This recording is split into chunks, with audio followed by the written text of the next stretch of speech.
È attivo. Buonasera, grazie per essere venuti anche a questo secondo appuntamento di Ripensare la città.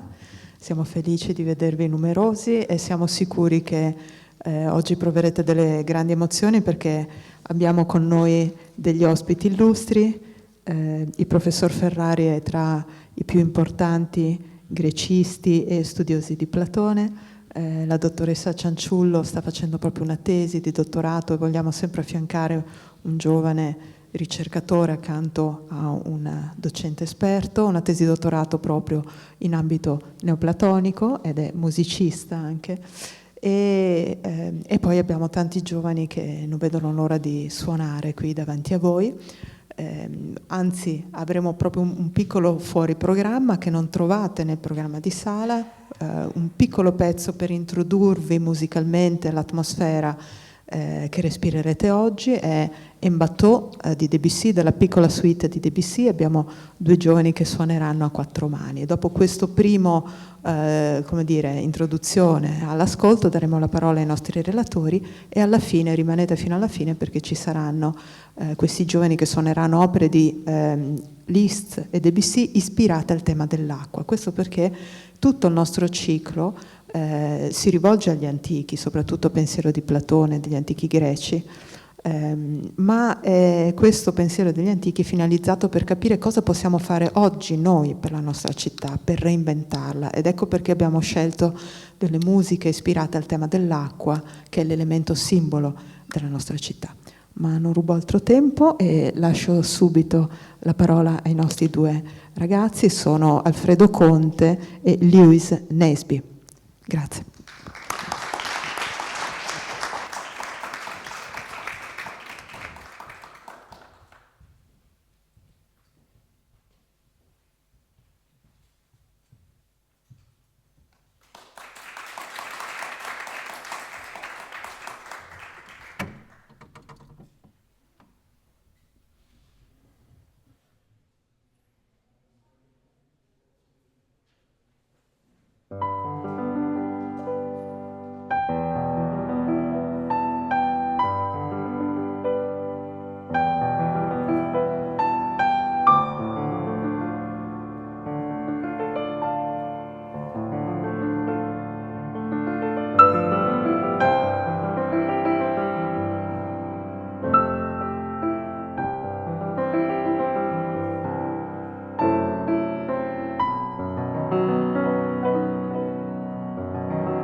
Buonasera a tutti, grazie per la vostra presenza e ringrazio ancora una volta Letizia Michelon per il prezioso invito. Io intervengo solo brevemente per presentare a voi il professor Ferrari, che possiamo dire, come già il maestro Michelon aveva anticipato, è davvero una gemma preziosa nel campo degli studi platonici soprattutto e della filosofia antica, possiamo dire a livello mondiale, e lo abbiamo qui in Italia. Il professore è professore ordinario di storia della filosofia antica all'Università di Pavia, per molti anni lo è stato anche all'Università di Salerno e ha svolto intanto una intensissima attività didattica che lo ha visto anche visiting professor presso numerosissime università in Europa. E la sua conoscenza del testo platonico è davvero profondissima, le sue ricerche sono sempre state costanti, lo hanno portato ad approfondire ogni aspetto del testo platonico, per cui sue edizioni critiche delle maggiori opere di Platone sono pubblicate per la collana Bur Classici, e parliamo dei dialoghi come il Parmenide, il Teeteto, il Menone, e di prossima uscita avremo il Timeo. Il professore magari ci svelerà quando sarà. Suo ultimissimo lavoro, una introduzione generale a Platone edita per il Mulino, e questa sera il professore ci presenta la sua relazione dal titolo Malattia e terapia della città secondo Platone. Io lo ringrazio e cedo velocemente la parola, così possiamo godere tutti di questa relazione. Grazie.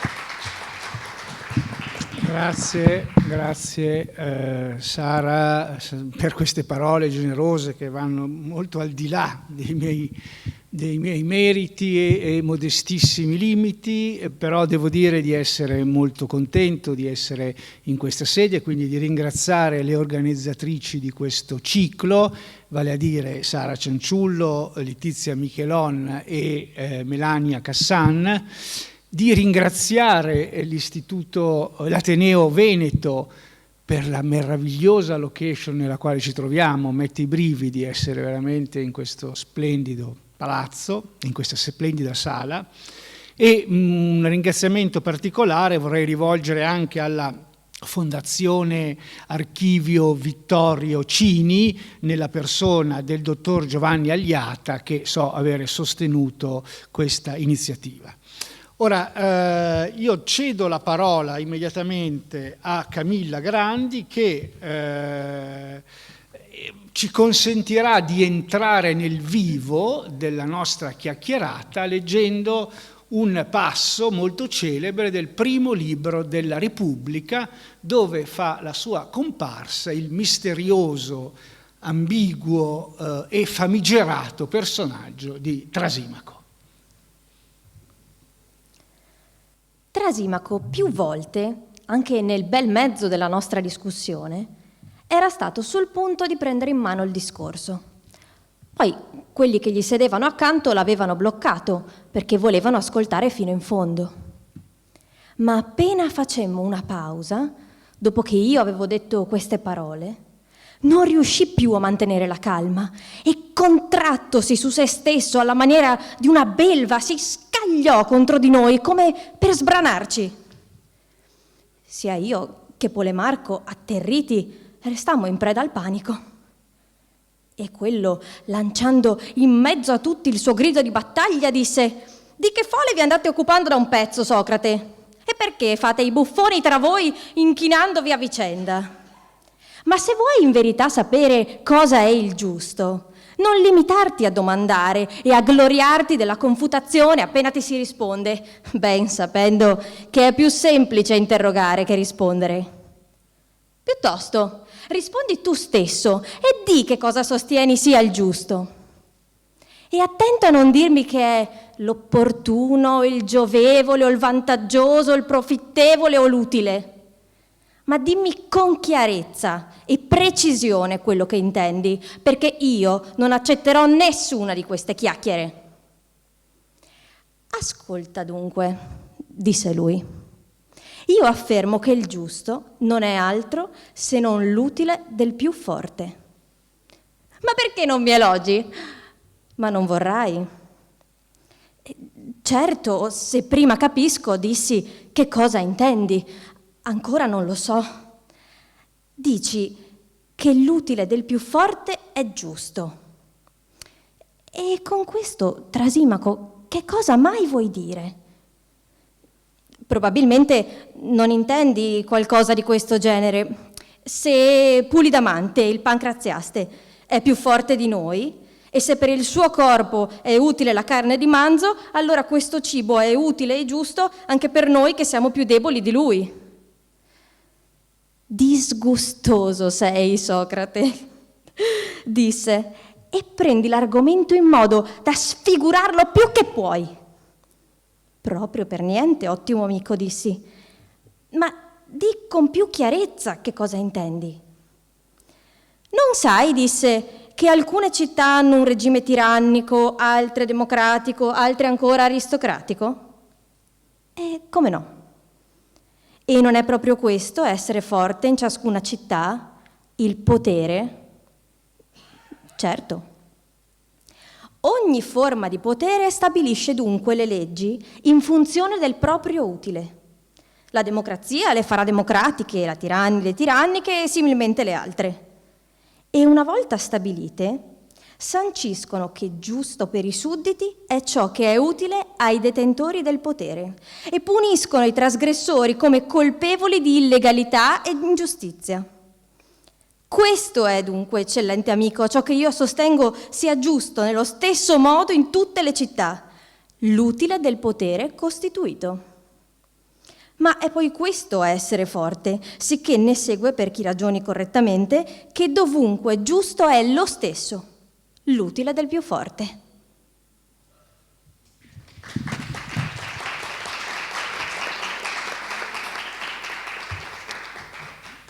Grazie per questa appassionata lettura che rende bene il profilo anche antropologico di Trasimaco. Proviamo a immaginare dove siamo. Siamo in una sera ad Atene, meglio non siamo ad Atene, siamo presso il porto del Pireo, in un'imprecisata estate che possiamo collocare tra il 425 e il 422 nella rappresentazione che ci fa Platone, cioè durante la guerra del Peloponneso, in uno dei pochi momenti di pausa nel corso di questa straordinaria guerra che vede impegnate una contro l'altra le più importanti città greche, cioè Atene e Sparta. E siamo quindi ai margini della città durante una festa barbarica. Questo incontro avviene infatti durante la festa in onore della dea Bendis, che è una dea tracia.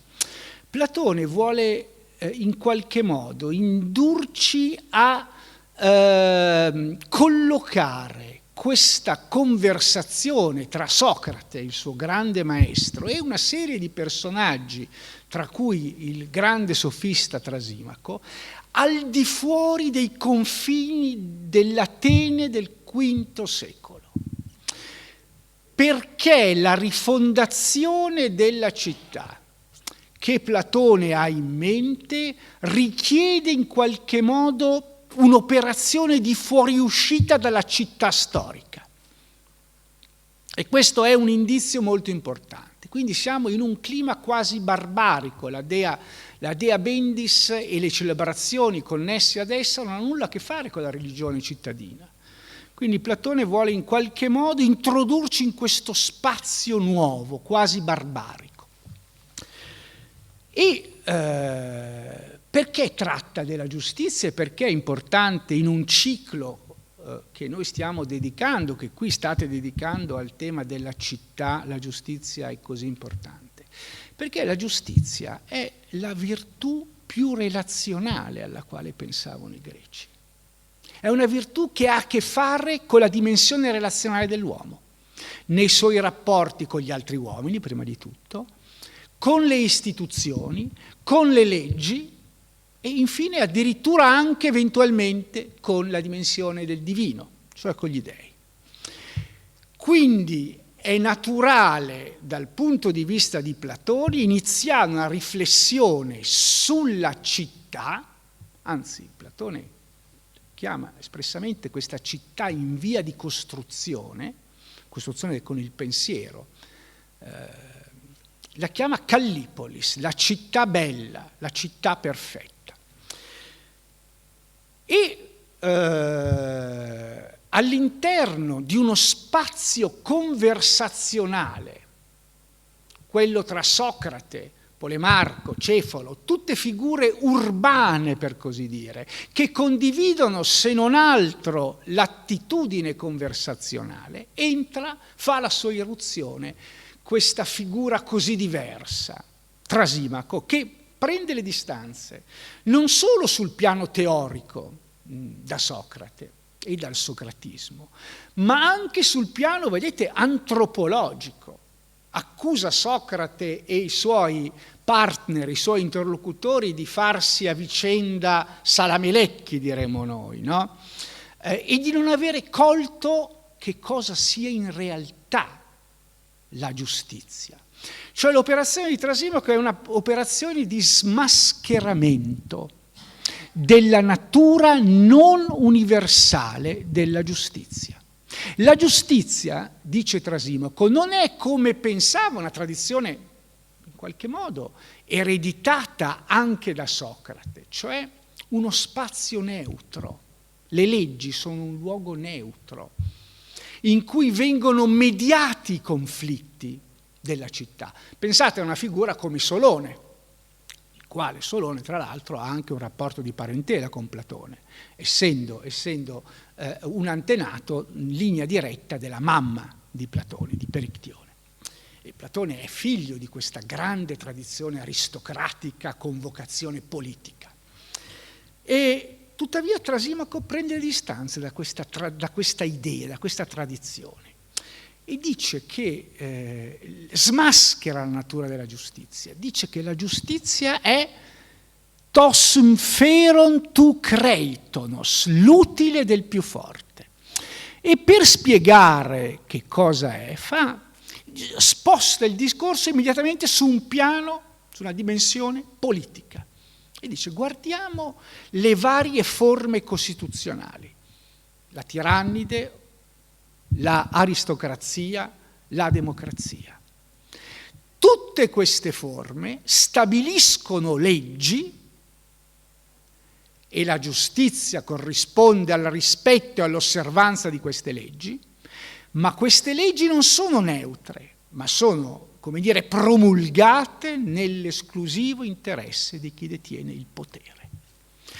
Quindi l'operazione di Trasimaco è duplice. Da una parte Trasimaco costituisce il portavoce di una tesi che è diffusa nel dibattito culturale, filosofico del V secolo e in un qualche modo che anche Socrate ha fatto proprio, ad esempio in un dialogo come il Critone.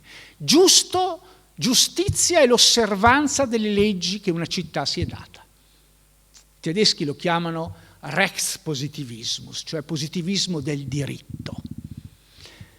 Ma alle spalle di questo positivismo del diritto, secondo Trasimaco, si colloca un positivismo della forza, per cui le leggi non sono in realtà neutrali o universali, non sono uno spazio neutrale e universale, ma sono il prodotto di rapporti di forza che si collocano a monte delle leggi stesse.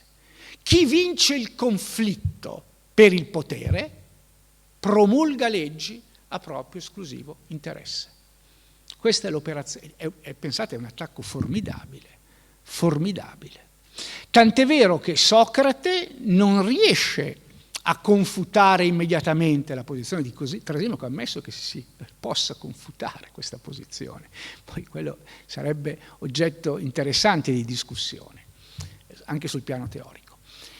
Platone è costretto a scrivere gli altri 9 libri della Repubblica per riuscire a fornire un tentativo di risposta consistente a questo formidabile attacco alla natura neutrale e oggettiva della legge e quindi della giustizia. Molto complesso, di cui potremo parlare solo in piccola parte. Ma proviamo a individuare qual è il retroterra filosofico del punto di vista di Trasimaco. Trasimaco formula, ed è questa la grandezza della sua posizione, un vero e proprio teorema del potere, che è un teorema astratto. Trasimaco, durante tutto il suo discorso, si richiama, ed è risultato anche dal passo letto, alla necessità di formulare tesi in maniera rigorosa. Si appella all'importanza della acribeia, cioè della correttezza. Il suo quindi è un teorema generale del potere, che è valido per qualsiasi forma di potere. Se il potere è democratico, vuol dire che il potere è in mano alla maggioranza e le leggi saranno a favore della maggioranza. Se il potere è aristocratico ed è in mano ai pochi ricchi, il potere avrà carattere, cioè le leggi avranno un carattere aristocratico o addirittura oligarchico. Alle spalle c'è un'idea antropologica molto forte ed è una forma di atomismo radicale, per cui l'uomo è naturalmente e costitutivamente portato a perseguire unicamente il proprio interesse, a danno degli altri individui. Questa è la condizione naturale degli uomini.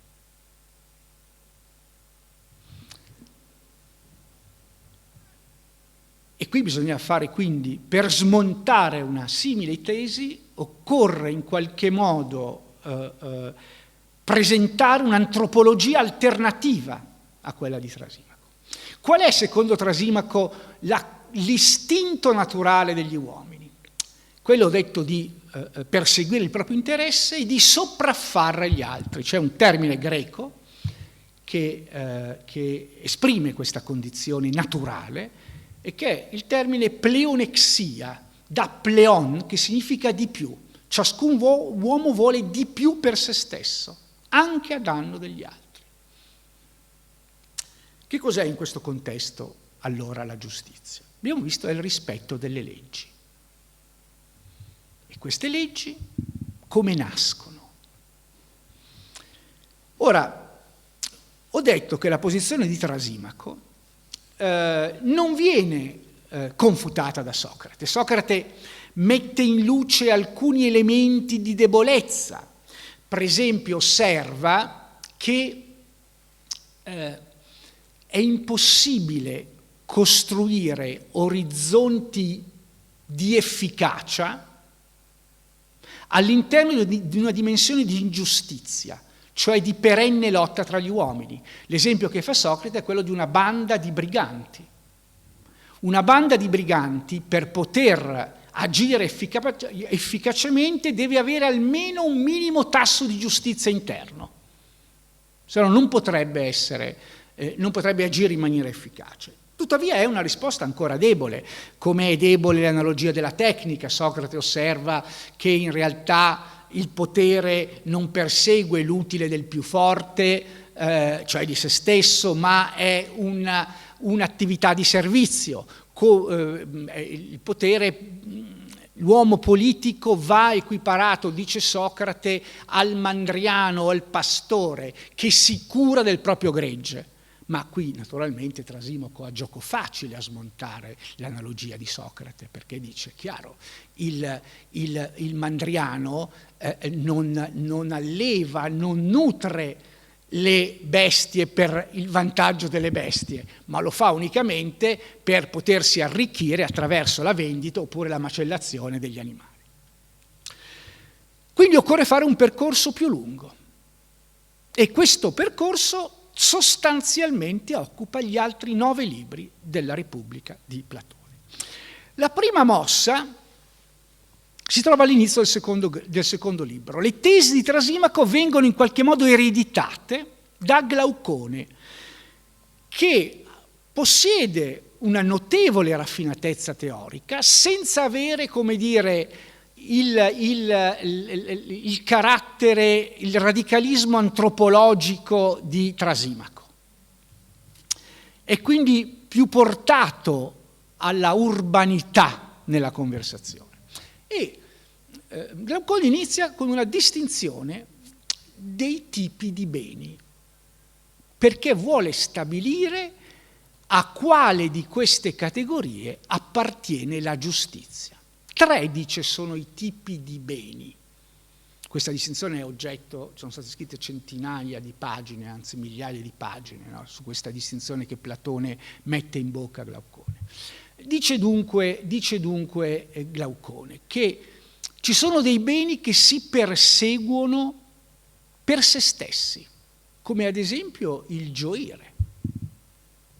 Altri che si perseguono sia per se stessi, sia per i vantaggi che possono procurare. Ad esempio la salute.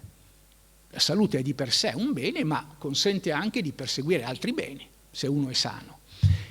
Ed infine ci sono dei beni che non si perseguono affatto per se stessi, ma solo per i vantaggi che da essi derivano. Ad esempio una dolorosa cura medica, una terapia medica, oppure un faticoso esercizio fisico, che in sé non è piacevole, ma che può portare, che so io, a dei vantaggi, anche in termini di salute. Dove si colloca la giustizia? Chiede Glaucone a Socrate. E Socrate, con una risposta sorprendente, dice che la giustizia rientra nella seconda classe di beni, cioè un bene che si persegue sia di per sé, sia per i vantaggi che può procurare. E Glaucone, e qui introduco la seconda sezione di testo che leggerà Camilla, e Glaucone dice: certo Socrate, penso che tu abbia ragione, ma non è così che pensa la maggior parte o che pensano i più raffinati e i più intelligenti, i quali ritengono invece che la giustizia non sia affatto di per sé un bene. Non lo sia affatto, è qualcosa di necessario, ma in se stesso non è affatto gratificante e viene perseguito solo per i vantaggi che può procurare, esattamente come una dolorosa terapia medica. Prego. E ora, ascolta ciò che avevo annunciato di voler discutere in primo luogo. Quale sia e onde si origini la giustizia. Dicono che per natura il commettere ingiustizia è un bene e subirla un male, ma che il male connesso al subire ingiustizia sia più grande del bene connesso al compierla. Sicché, quando hanno reciprocamente commesso e subito ingiustizia e hanno provato il sapore dell'una e dell'altra cosa, a coloro che non possono sfuggire la seconda e scegliere la prima, sembra vantaggioso stipulare il patto reciproco di non commettere né subire ingiustizia a vicenda. Da quel momento in poi si cominciarono a stabilire leggi e patti fra gli uomini e l'ordine imposto dalla legge fu chiamato legittimo e giusto. Affermano dunque che queste sono la genesi e l'essenza della giustizia, che si trova ad essere intermedia tra la possibilità migliore, compiere ingiustizia senza pagarne il fio, e quella peggiore, subire ingiustizia nell'impotenza di vendicarsi. Il giusto, allora, in quanto medio fra questi due estremi, non viene amato come un bene, ma è apprezzato perché manca la forza di recare ingiustizia, visto che chi potesse farlo, e fosse dunque un vero uomo, non stipulerebbe mai con nessuno il patto di non fare né subire ingiustizia. Sarebbe davvero pazzo. La natura della giustizia, Socrate, è dunque questa e siffatta. E queste sono le condizioni onde essa si origina, stando al discorso. Che poi anche chi la pratica lo faccia contro la sua volontà, per l'impotenza di commettere ingiustizia, ce ne accorgeremo nel modo più evidente se costruiremo col pensiero la seguente situazione. concediamo a entrambi, il giusto e l'ingiusto, la possibilità di fare ciò che vogliono. Poi seguiamoli, osservando dove il desiderio conduce ciascuno dei due. Sorprenderemo dunque il giusto nell'atto di avviarsi per la stessa strada dell'ingiusto, a causa del desiderio di sopraffazione che ogni singola natura naturalmente persegue come un bene, mentre per la violenza della legge è ricondotta al rispetto dell'uguaglianza. La possibilità di cui parlo sarebbe realizzata nel modo migliore se toccasse loro la stessa facoltà di cui, a quanto si racconta, dispose un tempo Gige, l'antenato del Lidio. Era costui un pastore che serviva presso l'allora signore della Lidia. In seguito a una grande tempesta e a un terremoto, un tratto di terra si spaccò formando una voragine presso il luogo in cui pascolava. La vide e se ne meravigliò. Poi discese e scorse, tra le altre cose meravigliose di cui racconta la favola, un cavallo di bronzo, cavo e provvisto di piccole porte. Vi si affacciò e vide che dentro c'era un cadavere, a quanto pareva più grande delle dimensioni umane, che non indossava nient'altro se non un anello d'oro alla mano. Lo strappò via e tornò fuori. Quando si tenne la consueta riunione dei pastori, per riferire ogni mese al re sulla situazione delle greggi, egli vi giunse indossando quell'anello. Sedutosi dunque insieme con gli altri, girò per caso il castone dell'anello verso se stesso, rivolgendolo verso l'interno della mano. Questo bastò a renderlo invisibile a quelli che gli sedevano accanto, sicché essi conversarono di lui come si fa di un assente. Lui si stupì e, sfiorando di nuovo l'anello, rivolse il castone verso l'esterno e così facendo ritornò visibile. Avvedutosi di questo, riprovò a controllare se l'anello avesse questa facoltà e gli risultò che se volgeva il castone all'interno diventava invisibile, se all'esterno visibile. Una volta notata la cosa, fece subito in modo di essere incluso fra i messaggeri inviati presso il re. Giunse dunque dal re, sedusse sua moglie e con l'aiuto di costei lo aggredì, lo uccise e si impadronì del potere. Se dunque ci fossero due di quegli anelli e uno se lo mettesse il giusto e l'altro l'ingiusto, nessuno sarebbe, è dato credere, tanto adamantino da resistere nella giustizia, astenendosi coraggiosamente dall'impadronirsi delle cose altrui, mentre gli sarebbe possibile prendere impunemente ciò che vuole nel mercato, entrare nelle case, unirsi con chiunque voglia e uccidere o sciogliere dalle catene tutti quelli che vuole e fare tutto il resto come se fosse tra gli uomini uguale a un Dio. Comportandosi così, non farebbe nulla di diverso dall'altro, ma entrambi andrebbero nella stessa direzione.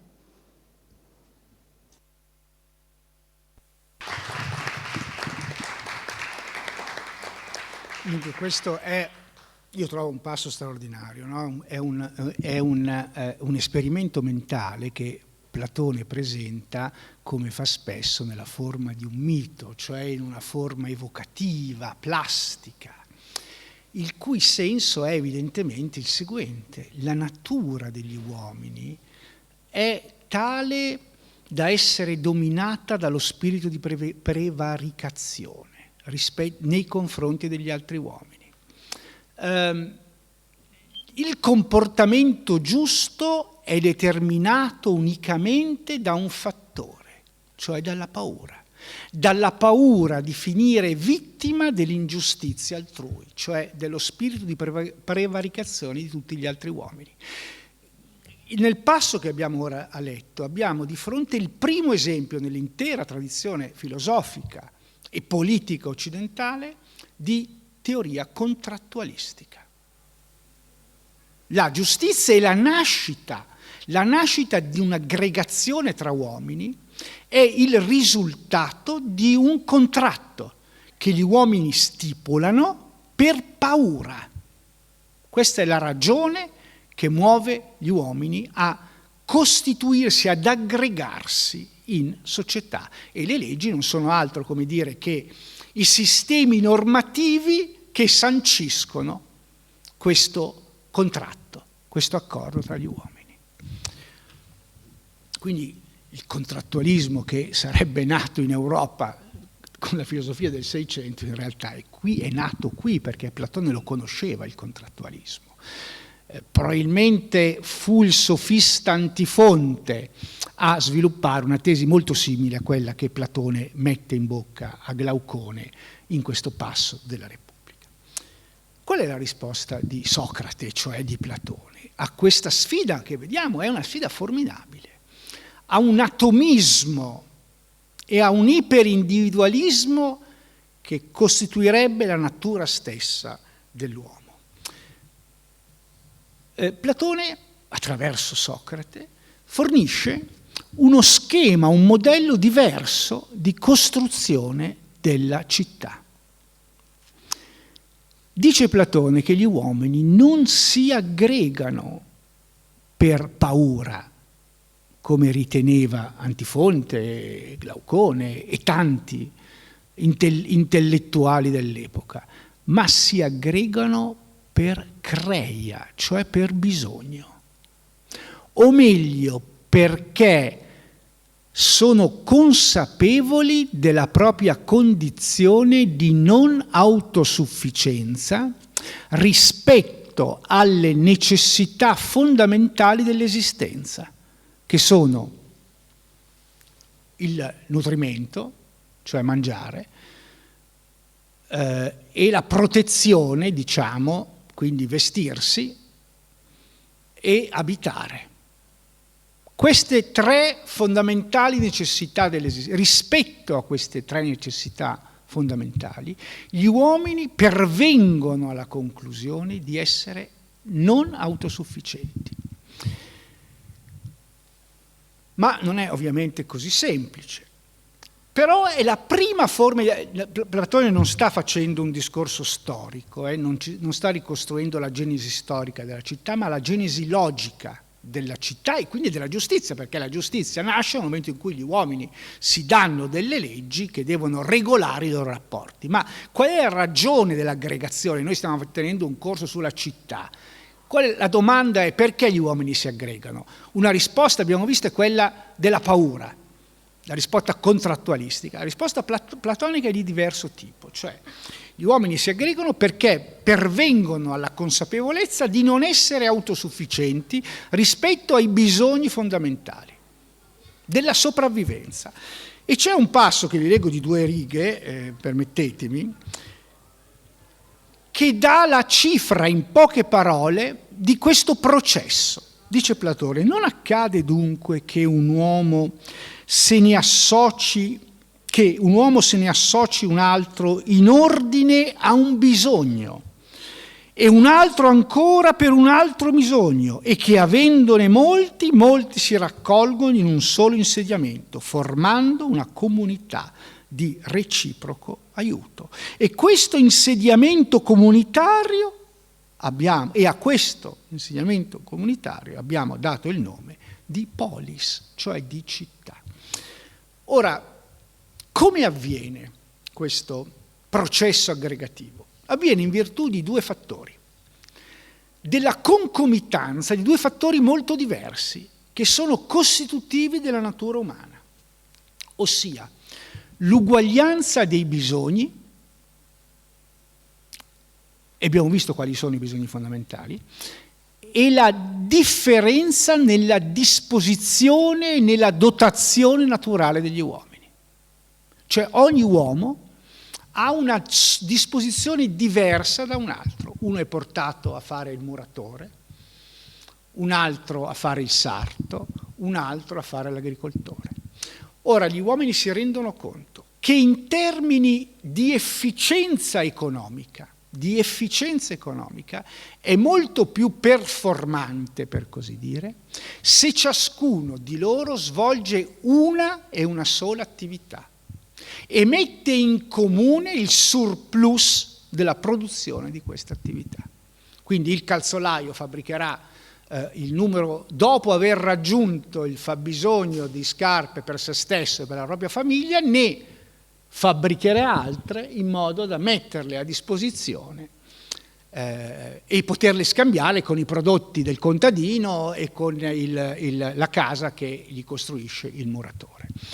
Quindi abbiamo il riconoscimento che un atteggiamento cooperativo è più efficace rispetto alla possibilità di fornire una risposta performante alle esigenze fondamentali. È più efficace di un atteggiamento isolazionistico. Qui non c'è nulla di moralistico in tutto ciò, c'è un calcolo economico. Per cui, ripeto, una risposta, per così dire, cooperativa, consistente nello sviluppo pieno di una sola attività, quella per cui si è naturalmente portati, e nella disponibilità a mettere in comune i prodotti di questa attività. Ma dov'è la giustizia in tutto ciò? Si chiede a un certo punto Socrate. E qui naturalmente io lascio a voi aperta la questione di quale sia il modello più rispondente alla natura umana, cioè se sia un modello competitivo, quello immaginato da Trasimaco, o un modello cooperativo, quello immaginato da Socrate e dunque da Platone. Dove si colloca la giustizia? Ebbene, dice Socrate che a questo livello di organizzazione non c'è ancora la giustizia. C'è tuttavia un typos, cioè una traccia, diremmo, della giustizia, in questa forma di organizzazione basica della città, che è quella che consente di rispondere ai bisogni fondamentali. Allora, che cos'è questa forma basica, questa forma, diciamo, che prefigura la giustizia, che non è ancora giustizia?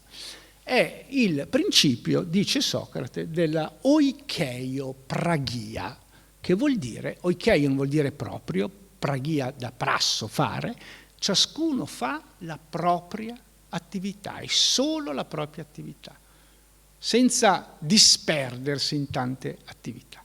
Qui c'è una traccia, ripeto, non c'è, secondo Socrate, ancora la giustizia, perché la giustizia si può produrre solo ad un livello di organizzazione sociale molto più complesso, cioè a un livello di organizzazione sociale che preveda un principio di gerarchia e soprattutto un livello di organizzazione sociale che consenta di fornire una risposta a una domanda che per Platone è fondamentale, cioè la domanda: chi deve comandare?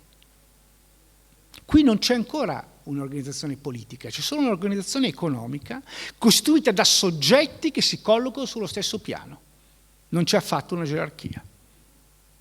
Ma la giustizia può nascere, è certamente uno sviluppo del principio della oikeiopraghia, cioè della divisione naturale del lavoro, ma richiede l'implementazione, termine orrendo ma adesso di moda, l'implementazione di una componente, diciamo, propriamente politico-gerarchica.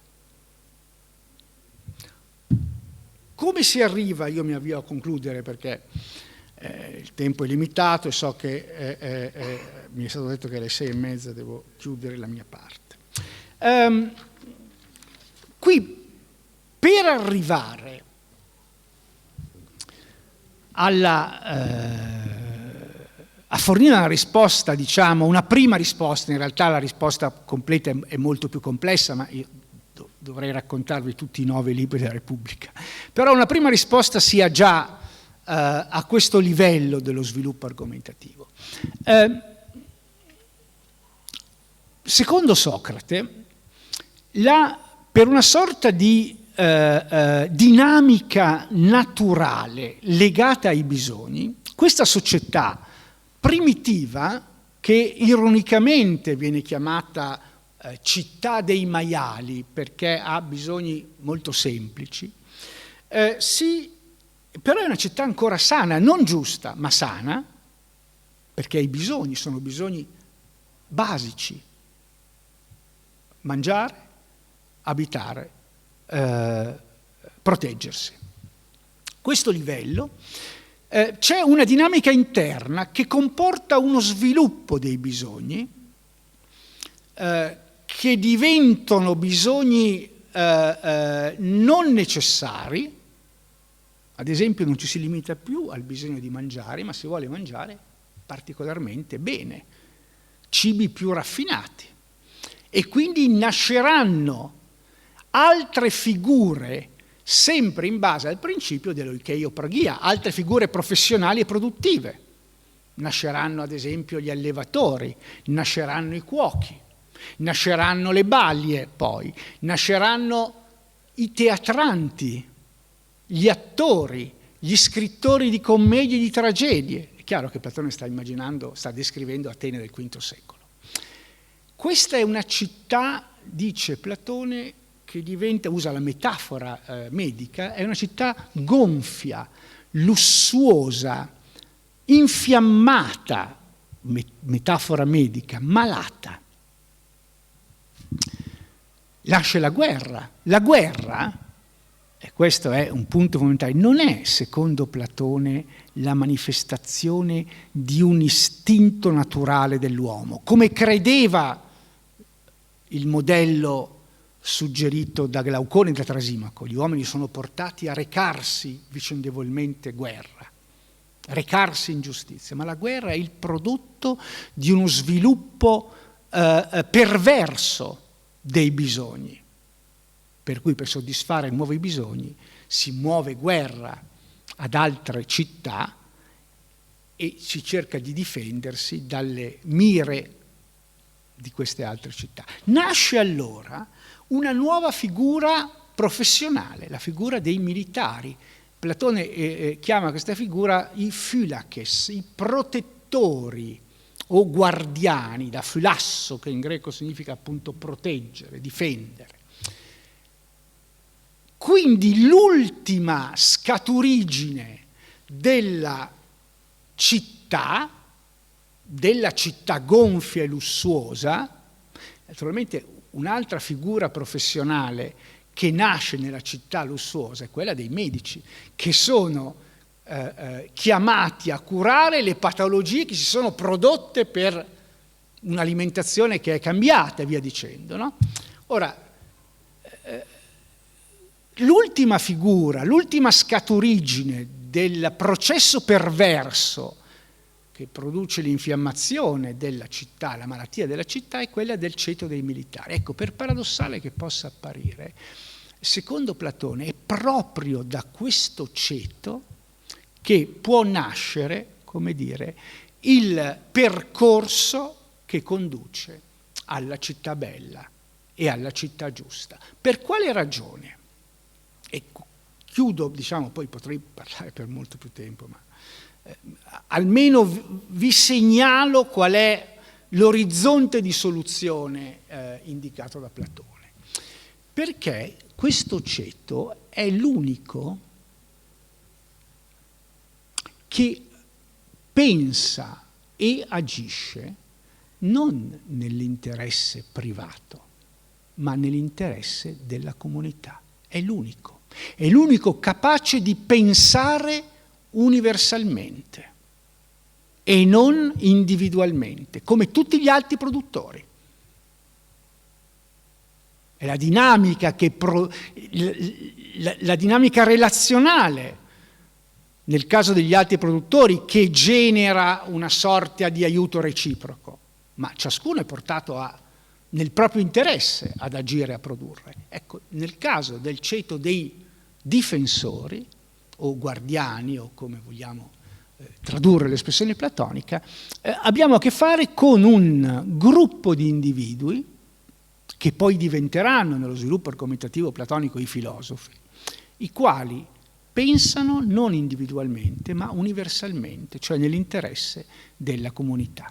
Ed è nell'assegnazione del potere a questo gruppo a cui viene affidato esattamente il compito di guarire, quindi torno al titolo della mia relazione, di guarire la città malata, perché sono loro i medici, sono loro individuati da Platone come i medici chiamati a guarire, a curare, a guarire la città. Ebbene, a questo, diciamo, la differenza consiste rispetto a tutte le altre figure professionali nella circostanza che sono riusciti a pensare in termini universali e non in termini individuali.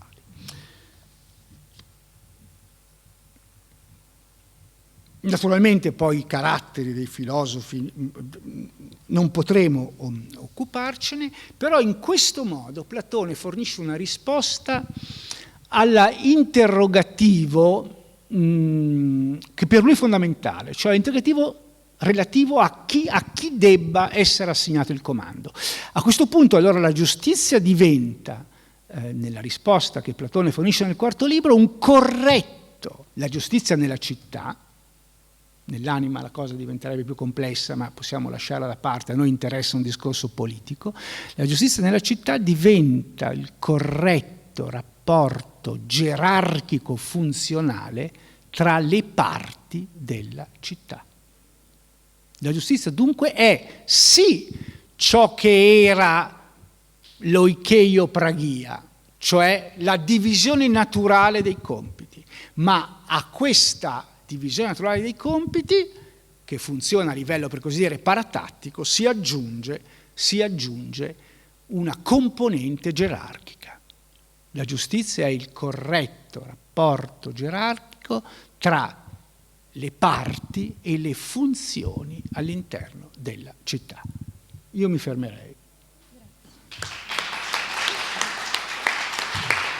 Grazie.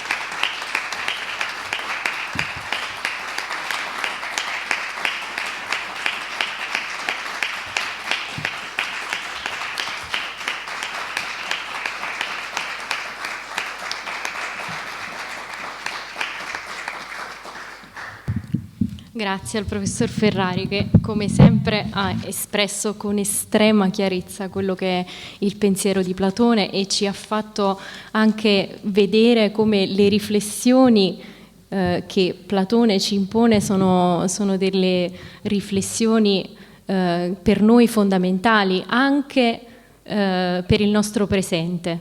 Mi veniva in mente ascoltando l'analisi finissima antropologica di Platone che la società che lui descrive siamo noi, siamo la società di questo presente, dell'immediatezza, della velocità, l'immediatezza che appunto ci impone di costruire prima di tutto noi stessi come singolo e quindi di costruire una esasperata individualità. Mentre possiamo dire che ancora una volta gli antichi ci vengono in soccorso e ci invitano a fermarci e ad anteporre, quando possibile, ogni tanto la dimensione della cooperazione, della koinonia. E quindi soprattutto questo è il riflettere, era questo l'intendimento dei nostri incontri, cioè riflettere anche sul nostro presente a partire dalla lezione degli antichi. È lì dove appunto in questa società così veloce, dominata dalla tecnologia, noi tutti siamo portati a una costruzione del sé che deve soddisfare immediatamente il proprio bisogno, i bisogni immediati e soddisfarli il più velocemente possibile grazie alla tecnologia che ci impone di andare veloci, di non fermarci mai, mentre Platone ci invita anche a fermarci, a non pensare a cosa sia il nostro bene immediato, ma a guardare il bene comune.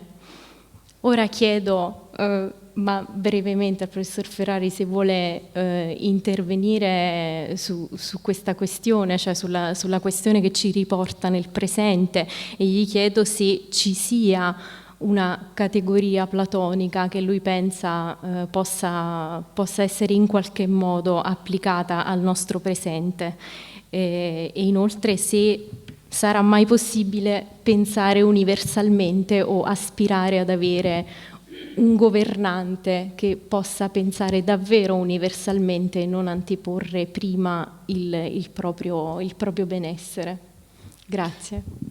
Ma è una bella domanda, la cui risposta è tuttavia molto pericolosa, per una serie di ragioni. Innanzitutto bisogna tenere presente che Platone non è un pensatore democratico, quindi sarebbe impensabile applicare molti aspetti della sua costruzione politica al presente, perché Platone ritiene che, ad esempio, il consenso, la maggioranza, non sia un criterio di legittimazione che consenta di appunto legittimare le scelte politiche. Tuttavia c'è qualcosa che Platone ci può trasmettere, ed è la sua ferma condanna nei confronti dell'individualismo proprietario. Cioè, per Platone il pericolo, la minaccia maggiore, più consistente alla realizzazione della giustizia in terra, per così dire, è rappresentata dall'individualismo proprietario. Tant'è vero che Platone, per disinnescare uno degli aspetti, non l'unico, ma uno degli aspetti dell'attacco di Trasimaco, e cioè il fatto che chi ha il potere lo esercita nel proprio interesse. Questo è il punto fondamentale. Platone arriva addirittura a richiedere che chi ha il potere non abbia né proprietà né famiglia, non abbia cioè alcun tipo di interesse privato. L'abolizione dell'oikos, cioè della famiglia, sia nel senso affettivo del termine, sia nel senso patrimoniale, la parola oikos in greco contempla entrambi gli aspetti, è secondo Platone è un provvedimento fondamentale. Ora, naturalmente nessuno di noi può pretendere che i politici attuali rinunciano alla proprietà e alla famiglia, però naturalmente mette in luce un pericolo, cioè come la dimensione privata possa essere un ostacolo all'esercizio del potere e al raggiungimento di quello che appunto Sara chiamava il bene comune. C'è un ulteriore aspetto, poi finisco, che è forse il più interessante, perché è un po' paradossale. Platone giustifica la famosa terza ondata, no? Platone dice che una città, per essere ben governata e per realizzare la giustizia, deve realizzare 3 provvedimenti che lui presenta. Lui stesso è consapevole che sono ultra radicali e che li paragona delle ondate che rischiano di sommergere colui stesso che le propone. Queste 3 ondate si riferiscono, la prima, alla parità dei generi, cioè le donne hanno gli stessi diritti degli uomini ad esercitare il governo della città. Questa è una tesi che nel IV secolo è impensabile. Se pensate che Aristotele, il grande allievo di Platone, aveva teorizzato l'inferiorità, diciamo, intellettuale della donna, per Platone invece le donne non esercitano, è semplicemente, come dire, per ragioni storiche che non hanno accesso a un'educazione pari a quella degli uomini. Se potessero accedere a un'educazione simile a quella degli uomini, potrebbero benissimo esercitare il potere, essere filosofi esattamente come gli uomini. Quindi parità dei generi, soppressione della dimensione privata, cioè dell'oikos, sia sul piano affettivo sia sul piano patrimoniale. E la terza ondata è quella forse più celebre, cioè l'assegnazione del governo della città ai filosofi, no? Fino a che i filosofi non prenderanno il potere o coloro che già hanno il potere si convertiranno alla filosofia, i mali della città non cesseranno mai.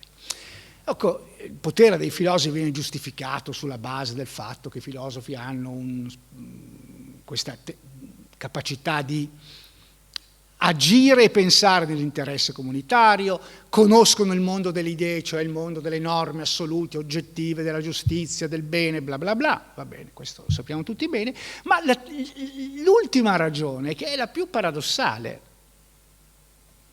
ma è interessante, perché i filosofi devono governare? Dice Platone, perché sono gli unici a non volerlo. Gli unici a non volerlo, cioè sono gli unici che esercitano un tipo di vita, che è la vita teoretica, diciamo, più gratificante di quella connessa all'esercizio del potere. Questo cosa vuol dire? Vuol dire che Platone era consapevole del fatto che il potere non è solo uno strumento per l'attuazione di interessi privati, ma è anche di per sé gratificante. C'è un motto napoletano che vi risparmio, ma che forse avrete sicuramente ascoltato, è un po' volgarotto, quindi ve lo risparmio. Ma ci siamo capiti. Eventualmente Sara, che è della zona, ve lo dirà nel giusto dialetto, ma comunque è di per sé gratificante. Ecco, per combattere questo aspetto, per neutralizzare questa componente, esso va assegnato a chi non vuole esercitarlo, cioè il filosofo. Questo è l'aspetto un po' più curioso e bizzarro, però ha un suo senso, secondo me. Bene, è qui che volevo arrivare in realtà. Bene, allora io ringrazio il professor Ferrari di tutto, di questa generosissima chiacchierata, e brevemente lascio ai ragazzi, ai nostri giovanissimi, la parola alla musica e concludiamo così questo nostro incontro. Grazie.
Grazie ancora a tutti quanti, al professore, a Sara, a voi, ai ragazzi, a Camilla che ci ha interpretato Platone e ha contribuito a rendere questo nostro incontro una sorta di piccolo teatro filosofico, e vi diamo appuntamento il 3 dicembre ancora con le nostre dottoresse di ricerca, Melania Cassana, il professor Maso e Sara Cianciullo, che cambierà le vesti e sarà la pianista che accompagnerà poi il nostro incontro. Grazie ancora.